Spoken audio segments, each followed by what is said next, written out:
What's going on, boaters? We are on board a 2027 Premier 210 Sunsation. This boat just arrived. Let's check out a few features. Starting off in the front, you have your two bow couches with your clear door off the front so the dogs can come aboard and enjoy the water just as much as you are. You have lots of in-seat storage, super easy to get at. Put your life jackets, your towels in there. You're gonna have your in-seat cup holders, RGB lighting. And then back here, you do have your flip-up table. So when you're ready to have some snacks, you can flip that up, keep it up, or put it back away. You have your big in-floor ski locker since this is a tri-tune. You have your Lowrance Eagle 5 at the dash with your two analog gauges and hour meter. You have your wet sounds audio throughout the whole boat. And then in the back, you are gonna have your two couches as well, along with your table that you can keep out or remove.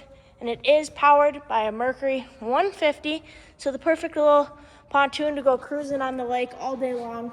You're gonna wanna come check out this boat at MarineMax Nisswa or visit it on our website at marinemax.com. Let's get you out on the pontoon yet this summer.